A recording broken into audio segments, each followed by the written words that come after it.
Wolfman Sam here with my co-host Johnny Buff Guns. Hello, everyone. We are Creatures of the Night. How you guys doing?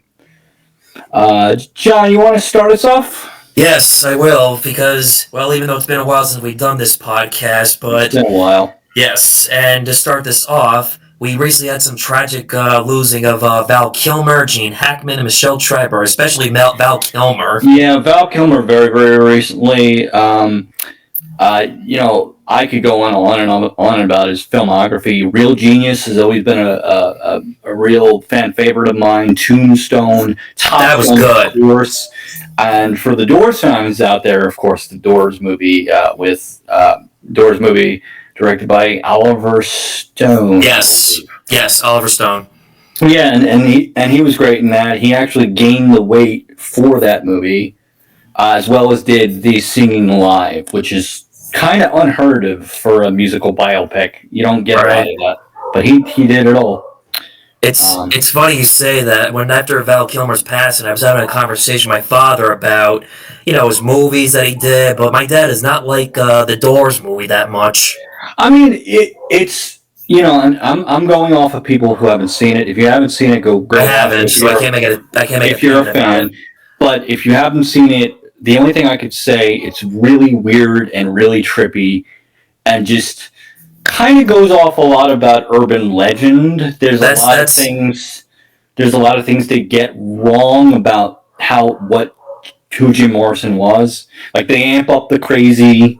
Like, he was a crazy dude. Don't get me wrong, but he's not as crazy in real life, or was as crazy in real life. That's where my dad is on the mix about it. He doesn't like the weird style of it. And also, he's not really much of a fan of Oliver Stone, except maybe for a few movies here and there. He's a catch-22. I'm not particularly a fan. I mean, I'm not the biggest fan, but there are a few exceptions where it's like, oh yeah, I did like that movie Oliver Stone did. Oh yeah. It's kind of like how I have, even though I don't like Quentin Tarantino, there are two. Right, I get a few movies I like of his, Kill Bill and Pulp Fiction, and that's like a very medium. Like, I like them, I like them. Right. I get a few exceptions for a certain filmmaker. Like, we all have our limits. Yeah, and Gene Hackman. It's funny that we mentioned Gene Hackman, because I don't want to. Excuse me while I put on my tinfoil. But I was looking into his death, and it just seems very weird. It does. Both dogs died. Wife died, and he died. And they were saying it might have been a toxic leak or something. Yeah, I'm not entirely sure. There are some people that say that maybe Hackman was trying to resuscitate his wife because she had gotten infected with something, and he was trying to keep her warm, and that failed, and they both died, unfortunately. Yeah. I don't know. Don't quote me. I have no idea. I'll admit, I haven't read too much into it, but I hear a lot of different stories, and it's one of those things. This sounds like a. And I mean, in this day and age, you it's not uncommon to put on a little tinfoil because you don't know. It's every time I hear a celebrity death, it's like, and it seems kind of fishy. Put on a little tinfoil and go, was that meant to happen, or was that planned? Wink, wink. Right. Yeah. But you don't want to be like, oh, everything's everything's found out. No. Yeah. I don't know. It sounds like a very complicated mystery so far, for what I've heard. Where's Sherlock Holmes when you need him? Yeah, or Batman. Batman, the Shadow. With the passing of Val Kilmer, last night me and my dad watched Batman Forever, and I'll admit, it's not it's not that bad as they say it is. It's one of the okay Schumacher Batman movies. Right. Yeah. Right. And here's the thing. It's an okay movie. And I've always liked Val Kilmer as Batman. Same. I don't get the heat on Val Kilmer. Clooney, I get. Clooney was bad. But that whole movie was bad. Yeah, if they thought Clooney was bad, he makes Val Kilmer look better as Batman. Yeah, Val. Well, here's the thing. Val Kilmer, to me, at least physically, looked like the live-action version of the animated I could series. see that. Right, with sans the glasses because he wore glasses and He everything. But did. he looked like how I would envision a live-action version of the animated series Yeah. Bruce Wayne to look. Maybe not the Yeah. Gotham. The Gotham Right. would definitely be Burton-esque. Yeah. Well, that was my one complaint I do have on the film is I don't like the look of Schumacher's Gotham's. I miss that Tim Burton Gotham. Yeah, and a lot of the scenes kind of look like laser tag. And They do. They do. That I was right. It looks like a Party City. For those of you that are unfamiliar with Party City was one of those like not Toys R Us, but kind of a arcade slash yeah.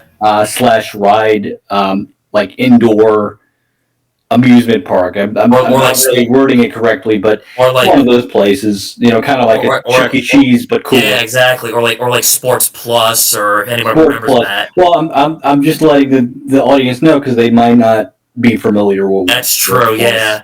Is but yeah, it was basically like a Chuck E. Cheese. Yeah. When the scene when Dick Grayson has the Batmobile and when he comes across these muggers that's like kidnapping a girl, and I'm pointing out with my dad, this is like a laser tag setting in Gotham City. Yep. And wasn't there like a line of like, oh my god, poison gas or something like? No, I don't know. No, it was more like some guy said they thought it was Batman, but then it opens up and these prostitutes are like, that's not Batman.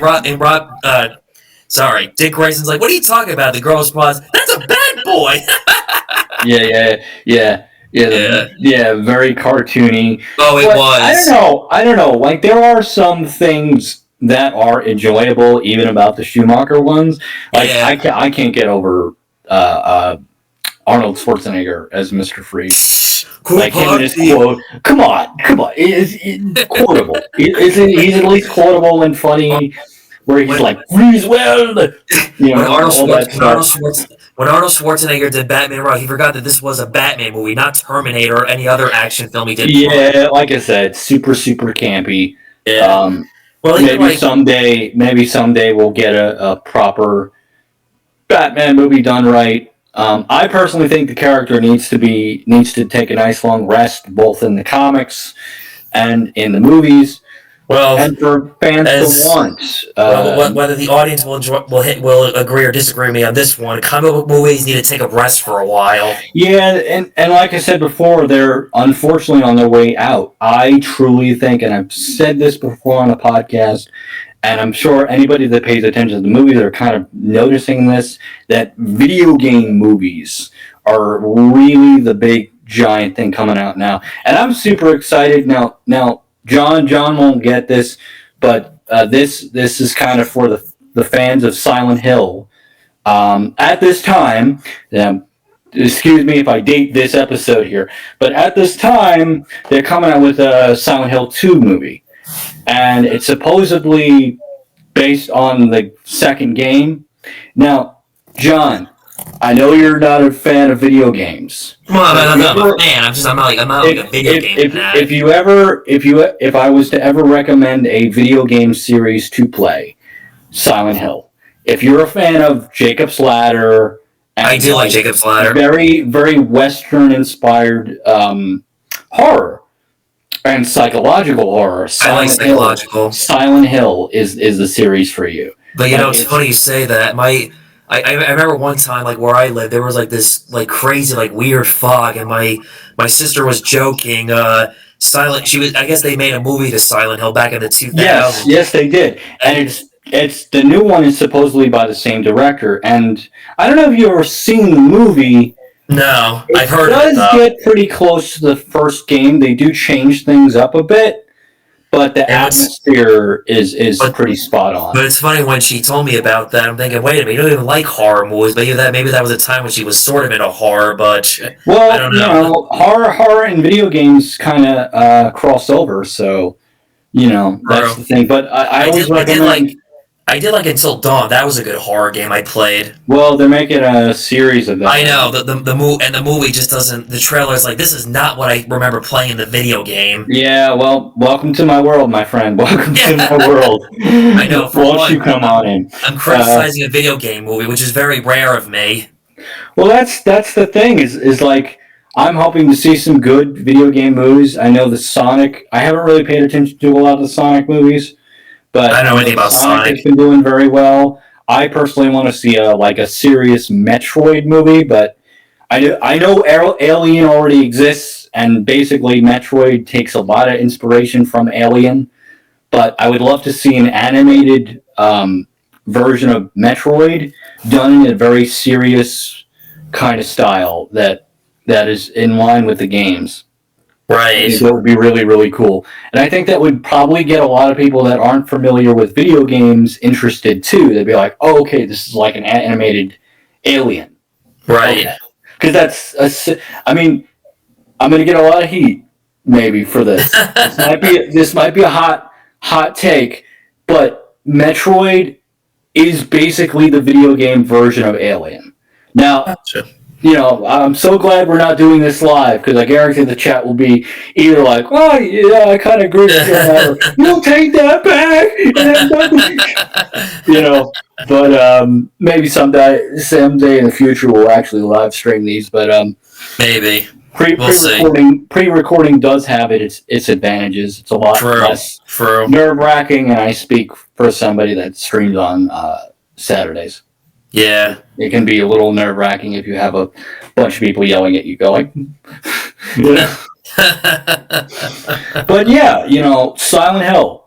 In terms of a video game recommendation, even if you want to just look up the story on YouTube, because they have all the cutscenes and the complete story, with gameplay and stuff like that. If you're not interested in actually physically playing it, check out the game's story. The first three, actually, no, first four, because they're all different. They're all different. One story deals with one guy, another story deals with another guy, and the third one deals with a girl, but it's all the same town. And just to kind of give you a little further influence, and this is not spoiling anything, but the town of Silent Hill, the way it works is if you have an internal trauma of any kind, the town manifests monsters to basically give you your own personal physical monsters to fight based off of your own mental trauma. And you see where the Jacob's Ladder Yeah, I do influence see a little got. bit of I do see some Jacob's Ladder And element there's a to it. lot of references to Jacob's Ladder in Silent Hill. It was a big influence. And Right. I didn't know as that. someone that's a huge Western horror fan, I think you would appreciate the street names. The street names are named after horror directors. I think one of the streets names is Craven.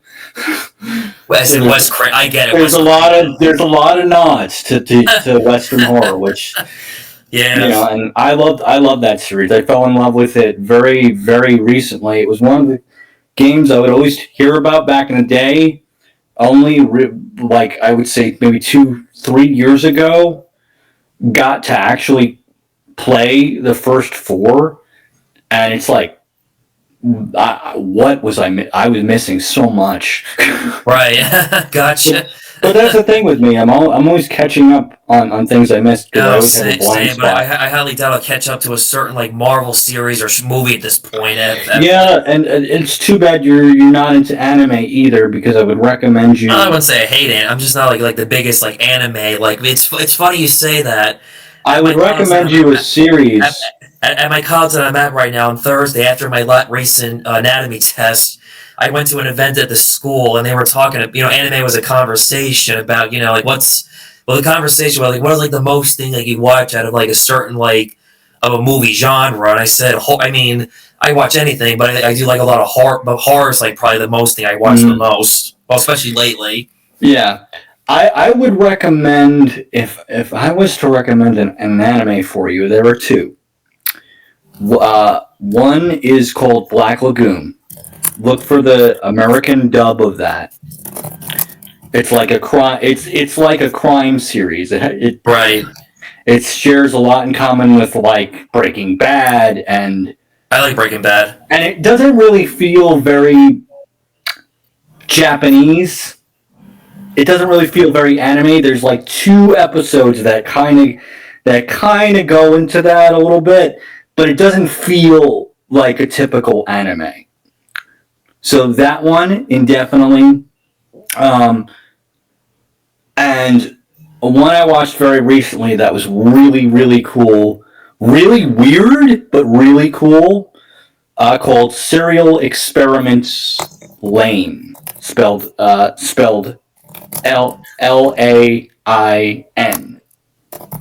Gotcha. It's an anime from the '90s. It's to describe it. It's like if David Lynch thought of a anime to deal with technology, like social, parasocial relationships, other timelines, other dimensions, other versions of people, and it's very X-Files inspired too. And ironically, saying David Lynch, he also passed away at the Yep. beginning of the Yes. year. Yes. May he rest in peace. Yes. But it's also heavily inspired by the X-Files, in that it deals with a lot of conspiracy, a lot of internet conspiracy, and Right. it came out. It's based off of a video game which connects to the series. It's like a multimedia thing, right? You have the video game that connects to a visual novel, which connects to the series. But you don't need to play the video game or know what the video game is, or read the visual novel to understand the anime. One of the things the creator made sure is they wanted the viewer to basically come up with their own interpretation of it, Right. which I thought that was really, really cool. Gotcha. And they kind of presented it in a way that's not pretentious, where it's like, okay, here's what I think of it, but what is your take on it? And I thought it was really cool. And he's very open to fans just being fans about it, and Right. exploring it and stuff like that. And if you're a fan of like late '90s technology and like the possibilities of what we could have been, this is really, really cool show, and the atmosphere of it is just so hypnotic and weird. Like I said, it reminds me a lot of David Lynch. Right. To put an American, there's a lot of scenes that don't make sense. That's A lot of scenes that are very dreamlike, but it's like, okay, so this is this and that is that, and like I said, it's short too. It's like 13 episodes. Gotcha. You could watch it in like maybe a day and a half. Yeah, if that can. But that I would recommend to you. And if you're ever interested in more time travel anime stuff, there is an anime called Steins Gate, which I think you would like, being a Back to the Future kind of. Yeah, I like Back to the Future, because that also deals with a lot of Terminator meets Back to the Future. Interesting combo. Right. And it's very much, at least the dub is very much like nerd culture. Right. The original is more straightforward because Japanese have a certain way of talking. Right. But the dub, if you want more Big Bang Theory, maybe a terrible example, but if you're looking for more nerd culture dialogue, well, even the Big Bang Theory would watch that kind of a show. Yeah. I mean, but yeah, those are my recommendations for both my co-host and maybe you guys if you're not unfamiliar with.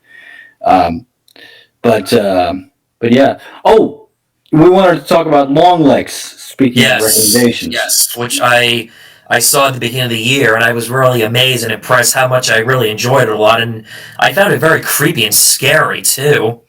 Yeah, Long Legs with Nicolas Cage. Yeah, I had seen that just a couple weeks ago. A friend of mine recommended to me because he's a big Nicolas Cage fan. So am I. He's like, dude, I know you're into horror. Have you seen Long Legs yet? And I'm like, no. I said, it's a horror movie with Nicolas Cage.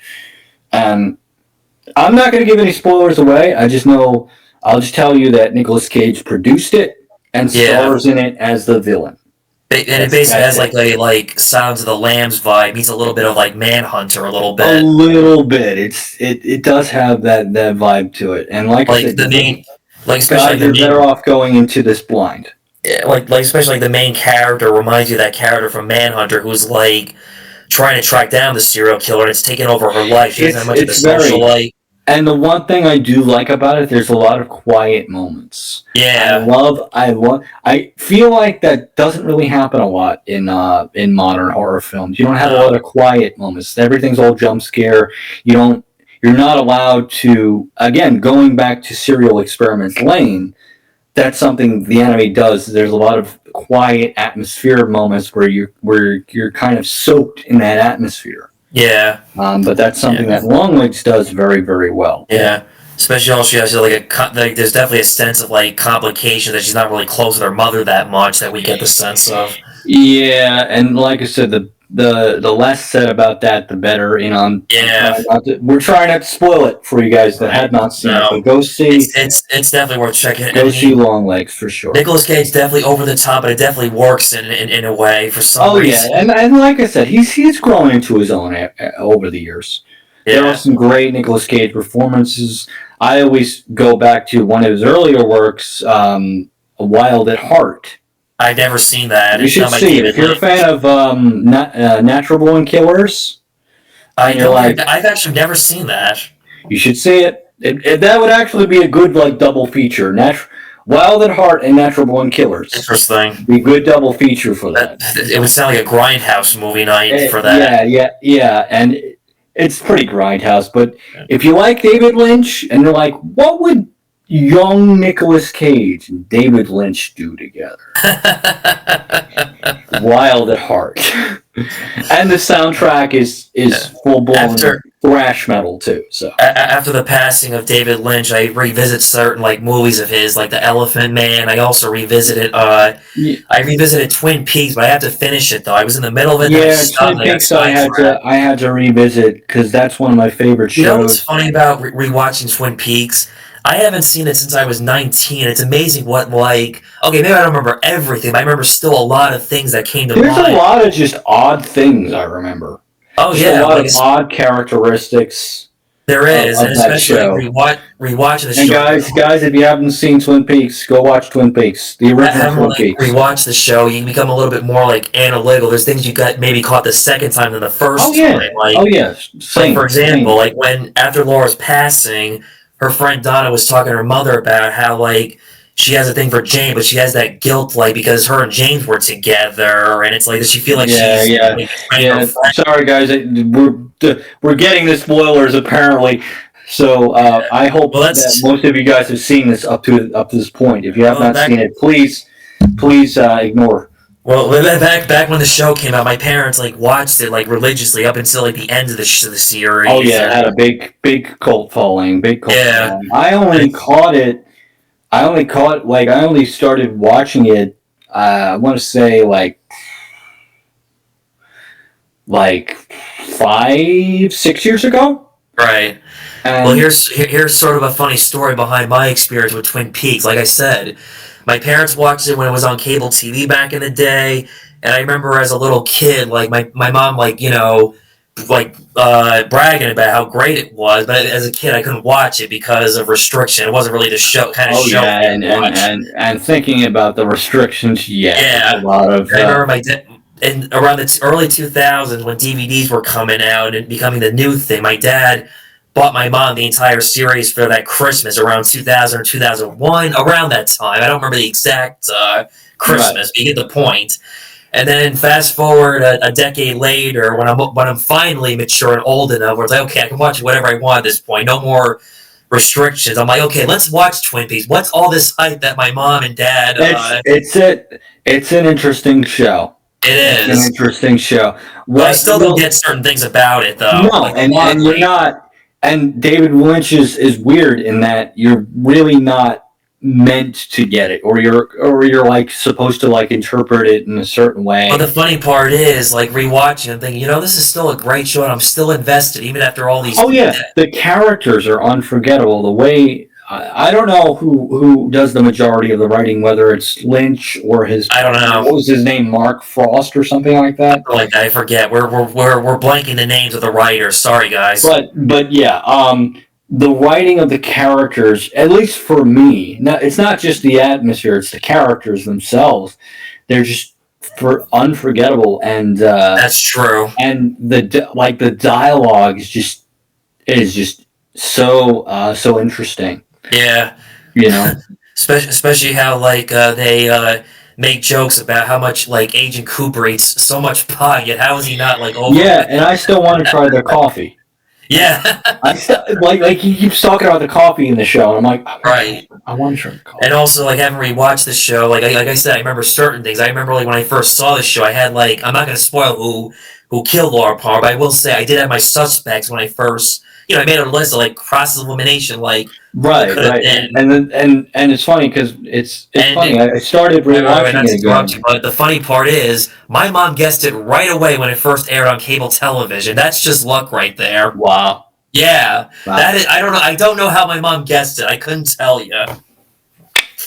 Women's intuition, what can I say? Well, it's funny. It's funny. Speaking of moms, my mom actually remembers when it was airing, like reading the newspaper of like who they think done it. Right. They were thinking it was the Asian chick, and she's like, yeah, I remember the I never headline. get. She never was for some reason. I feel like that character. It's like there's like different like separate like subplots that don't always relate to the murder of Laura Palmer to some degree. Yeah, yeah, but Especially like how. I'm just sharing what she recalled Right. back, Gotcha. I back in the gotcha. I '90s. gotcha. I gotcha. You know, Right. but Gotcha. It's like they were like it's almost as if it really was a real case to some degree, but yeah, yeah. yeah.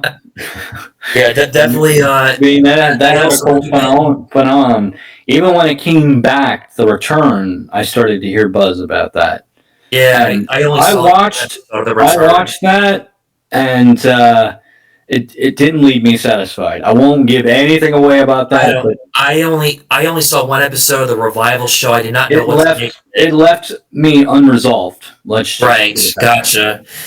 Yeah, like I said, I don't know. I saw one episode, then I just moved It's on. slow. It's Yeah, slow. The return is slow.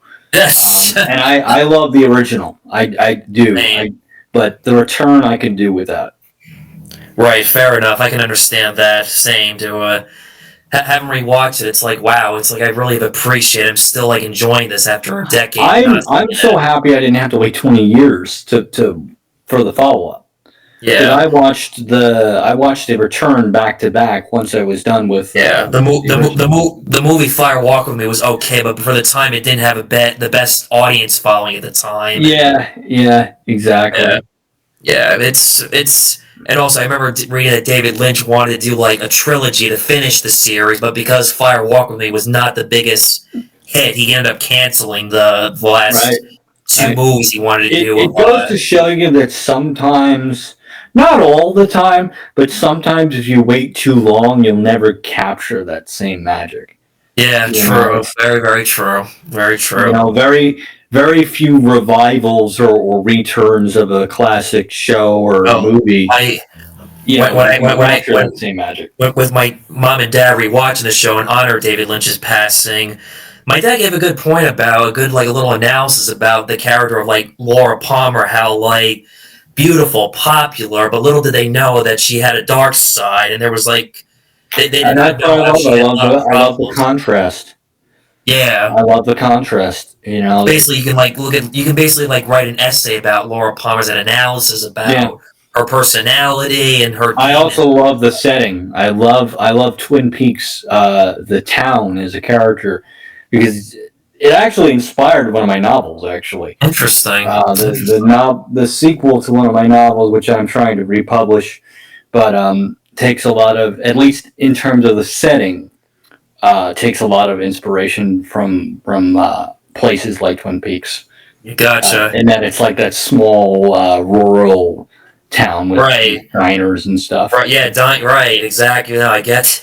You know, it's Yeah. funny. One time I remember me and my family, we went out to some like I don't remember the name of the diner, but besides the point, the diner we went to were like. I mean, not that it wasn't a Twin Peaks diner, but it had that Twin Peaks vibe, Right. but it wasn't a And Twin there are a lot of places upstate New York that look like that. Yeah, Um, yeah, yeah, yeah. true. Yeah, But I definitely recommend Twin Peaks, but we will not spoil what happens. So you have no, to go we will in not blind. spoil You it. have to be I mean, surprised. it's over 20 years old. You know, where have you been? Well, But more like maybe you're 30, like me. really.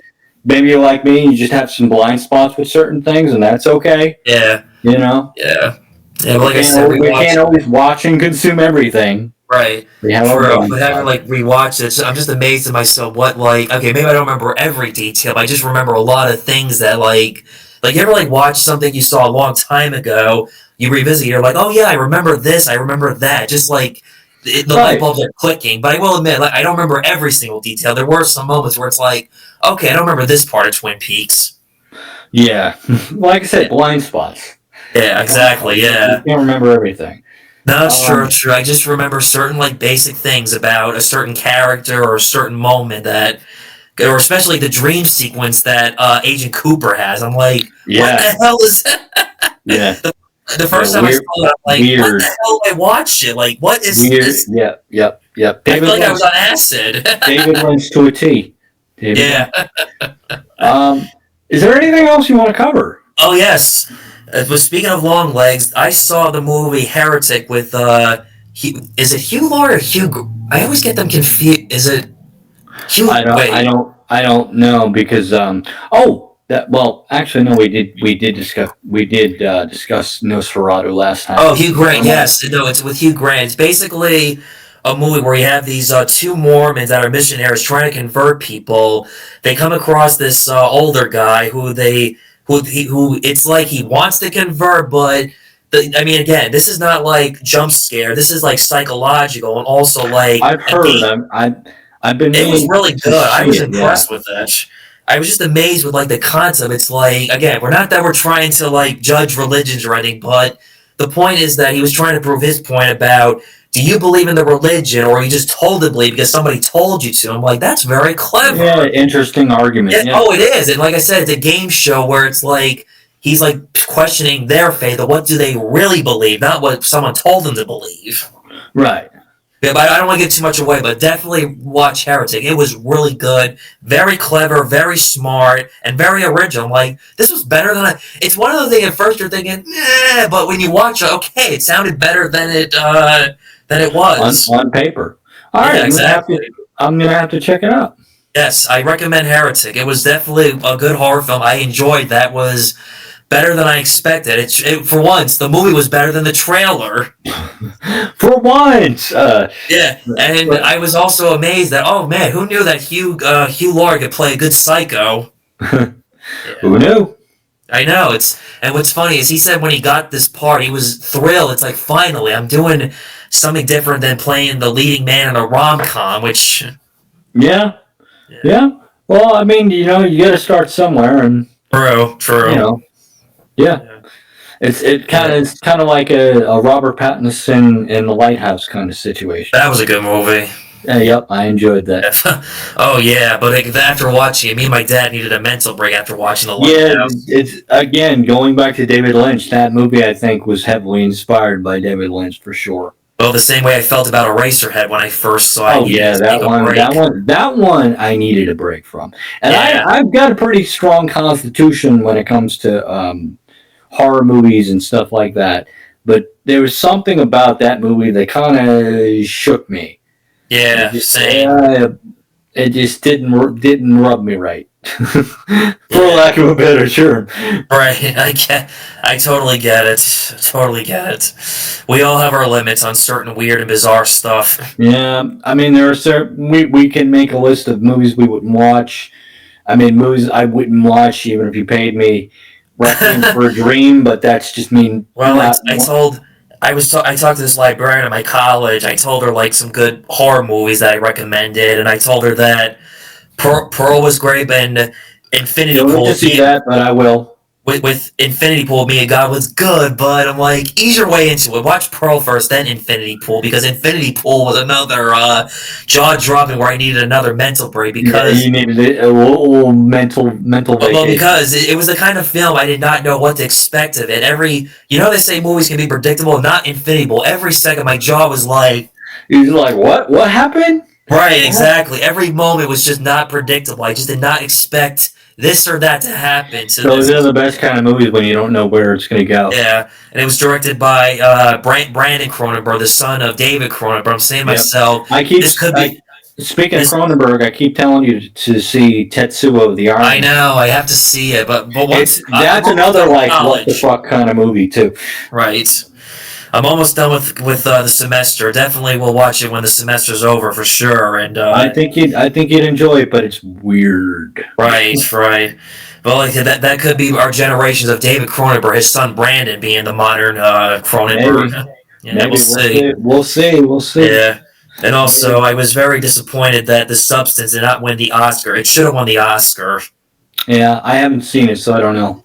Well, it was very good. Definitely recommend, especially if you love body horror, you'll love The Substance. Okay, we'll check it out. And besides it being a body horror, the scary part is you sit there saying to yourself, how true this is the way women of Hollywood are treated when they reach a certain age in their life. Right, That's right. the scary part. Besides the Exactly. body horror. Especially now, it's super relevant now. Oh yeah.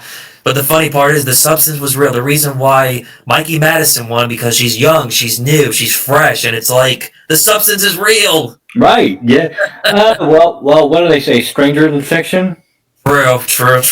imitates reality, or something like that. You know. Yes. And again, no disrespect to Mikey Madison. She did a good job for Nora, but I think it really should have been the substance because of how great Demi Moore was in the movie. Well. I don't want to. Again, I don't want to put on the tinfoil. But I think maybe for the certain Hollywood elite, it rubbed a little too close to home. Well, a little bit. And number two, because a little bit. And number two, because it was a horror film, because the Oscars don't respect horror. Right. Kind of like an Eyes Wide Shut kind of deal. I guess. Well, there's a difference between Eyes Wide Shut and The Substance. Eyes Wide Shut was about the occult, and The Substance was about how the way women of Hollywood reach a certain age are treated when they're but looked down upon as a crime. What? Both have very, I would say, anti-stances on Hollywood. Yes, exactly. That's the point. Yeah. Yeah, that's my point about The Substance. But I'll have to check it out for sure. Yes. All right. Is there anything else? Also, Disney needs to stop remaking classics. I'm just so sick and tired of. Yeah. They're going on fumes. They're like, we're gonna remake your childhood because of our agenda. Don't you like the taste of our agenda yet? And I recently did a YouTube video that I'm going to be editing when school's over about the original Snow White with my friend because my friend is a huge. The ironic thing about the original Snow White saved Disney. I agree. Saved it because Disney was not doing financially well. No. And you know, let's be real. Let's get down to brass tacks. The new one was made as a cynical cash grab to push ideology. I can agree with that one. I try not to get political here, but I can't anymore because there are certain movies that there's no soul. They just want to push the message, and we're all tired of it. Yeah. Regardless of your political leanings, we're all tired of it because we want to just see movies be fun again. And there are movies that are coming out that look fun and well, the Lilo and Stitch remake looks like it's shot for shot and the Lilo and Stitch, like they're gonna remake everything under the sun. Hell, I've heard the news that they're gonna remake Tangled. Something as recent as Tangled. I could care less. They're also doing Moana too, which I could care less about. Yeah, I broke up with Disney right after they killed Star Wars. Right. You know, I guess for me it was I guess for me it was the Aladdin remake. It was where I broke up with Disney. Yeah, I broke up way before that. Once fair enough. Killed Star Wars, and I got to see that live in 4K. And I felt like a Sith Lord afterwards. I was like, so much rage! So much rage! Why? use your aggressive feelings toward Disney's And Star I Wars. just saw Kathleen Kennedy's face like Palpatine. Power! Unlimited power! I could already see. I'm like, listen, I art could, imitates life. I could already see like memes or AI, like They parodying. probably are. I They've can see already it done it. already. They probably Yeah. already done And it. the If other you thing guys too haven't about done it yet, get on it. Come on now. my other thing too about the Snow White remake, I don't like the actress who's playing Snow White. I don't think she's not that good of an actress, Rachel Zegler. And it's funny because she's a terrible person in real life. Yes, no, she's terrible horrible. human She's being, narcissistic. and it comes across in her performance. Yeah, Like I you remember can't buy this she was. this hateful person as the wonderful and whimsical Snow White. She's not whimsical, that's for sure. No, Because she looks like and no offense to people with mental disabilities, but she looks like she's on a special bus. Just despite she was in the West Side Story remake, but honestly, I thought she was overrated because one, you can't top Natalie Wood. Never liked her. Right. No. But although if they had done a West Side Story remake a decade ago, I definitely could have seen Melissa Barrera in that part, especially she's more talented. Yeah, and she's got a good singing voice, and it's like, okay, so that could have well, there's an exception right there. But if they knew what they were doing, they would do it for the right reasons. But we all know why they're doing it. Yeah. Yeah. Plus, also, like my friend told me that in the original Grimm's Tale, right? Grimm's Fairy Tale. Grimm's Fairy Tale. Snow White is German, not Latina. Yep. No, it's German. That's where the dark hair comes from, and it's German. So German. It's just another miscasting where it's like, yeah, this is just not going to work. It's not just miscasting. It's they know what they're doing, and unfortunately, they're doing it for the wrong reasons. Yeah. They don't care about the fans. So instead of they care about pushing this message, and it's just so instead of me going to see this crappy remake, I just stayed in my dorm room and watched the original Snow White. There you go. Yeah, exactly. Yeah, so basically, you guys will never see on my YouTube channel, you'll never see me do a video topic about the Snow White remake. You'll see me talk about the classic, but that's an exception. Yeah, and like I said, I hope we get to see better movies that don't focus on pushing. I feel like to me that. I feel like to me the strongest thing is horror movies. If there's a bad horror film, there's always a better one. Yeah, for sure. There's 10 years ago, I used to get excited for a Marvel film. Now I get more excited for horror movies. I get excited for horror films usually, and some action films here and there. Yeah, very rare. I did like the Fallout guy that came out last year with Ryan Gosling. That was a good action movie.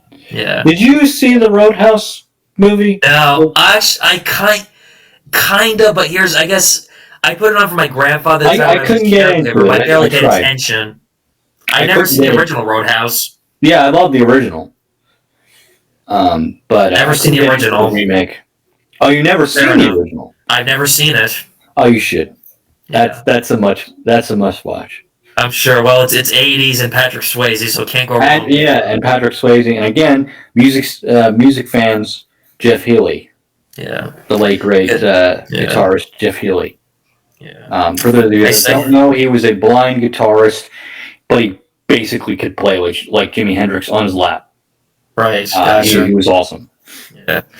But one time I told my dad, when me and my dad did a video on the first Terminator film, I mentioned how that my dad grew up watching John Wayne Western films. For me, it was Arnold Schwarzenegger, Stallone, Seagal. Yeah, same.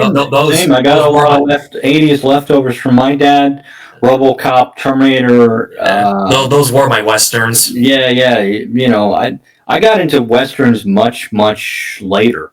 Much later. One of my favorites is actually Pale Rider. I haven't seen that Clint one. Eastwood. Yeah, it's great. If you haven't seen it, you got to see it. Yeah. And also, we're talking about passing. I have to mention another as Michelle Trachtenberg's passing. Even though I don't know everything about her career, I saw her in a few things. Like I remember our Nickelodeon's what was that film? Harriet the Spy, and she was in Buffy the Vampire Slayer. Yeah, I actually remember that. Holy crap, that was her? Yep, that was her. I'll admit, I didn't know her full career. I only saw her in a few things, but obviously I remember her as Harry the Spy on the Nickelodeon movie. Yep, I remember that as a kid. Yeah. Yeah. So sad how she must have had some kind of surgery, and I guess the surgery just caught up to her. Yeah, it's sad. Very, very sad. Losing too many good people. May they rest in peace. I know. Somebody protect. I hear. Was it Pierce Brosnan's doing something new? No, I don't know. I don't know. Yeah. I don't know. Anyway. Yeah. Anyway, is there anything else you want to talk about? I guess the last. It's been an interesting experience at my new college, being a physical therapist assistant major. Yeah. Yeah, it's also surprised me how I've done better than I expected in the program. Well, it's like I tell everybody that watches this podcast here, you can do whatever it is you want to do. You just got to put your mind to it. And right. Despite anatomy is a tough course, but I survived it. Yeah. And of course there's going to be people that are going to be in your way, but you can figure it out, whatever it is. Yeah. Whatever it is you want to do. Yeah. And, for all future creators out there, for all the people watching that need a little pick-me-up, guys, you can do it. We believe in you. For Pete's sake, we're just guys on the internet just doing our little podcast, just having a good time. Yeah. If you got a good idea, especially how I got an A on my last test, and it's like I never thought I'd live to see this day. It's like, well, that's just it. Each day is a new day, and you can do it. When I got the results back, I'm like, wait a minute, am I dreaming or is this for real? An A on my anatomy test. I know my anatomy. Well, here's the funny part. It was about labeling the brain, but nobody gets my abnormal joke. Yeah, that's for certain generations. That's unless you're a Mel Brooks fan. Well, I am a Mel Brooks fan. And we are. For younger generations, I don't know if they're familiar with Mel Brooks. Unfortunately, when I was studying the brain, I kept watching the clip of Abby Normal. Yeah, we'll bet. Do not use this brain, abnormal. Abnormal brain. And the funny part is, Gene Hackman was in that movie for a small cameo, but they did not get credit. Yep. I never would have guessed that was Gene Hackman in Young Frankenstein playing the blind man. Nope. Yeah, for sure. Well, Peter Boyle, it took me a while to figure out that he's a monster, but that's neither here nor there. Right. All right. I guess that's about everything I've covered, and yeah, we'll end it here probably. Okay. Well, with that said, wait. There's one more thing about it. This somebody at my college who I've become friendly with gave me this as a little present. There's a convention in Syracuse where they have, it's a Comic-Con. They had one of the Michael Myers actors there. Oh, cool. Yeah. So even though it's Halloween Resurrection, but still, it's nice that I got a Myers. Thank you for pointing that out because I wasn't sure if everybody could really see that. So it's who's that? Who's that signed by? Brad Loree, who played Michael Myers in Halloween Resurrection. Okay, cool. Very cool. I know it's a bad movie, but not the best movie, but that's still very, very cool. The only positive thing about that film was his Michael Myers portrayal. I just wish he had a better Michael Myers. That's about it. Other than that, it killed the franchise. It did. Unfortunately. Okay. All right. Well, with that said, I've been Wolfman Sam, here with my co-host Johnny Buff Guns. We're creatures of the night, and we'll see you guys next time.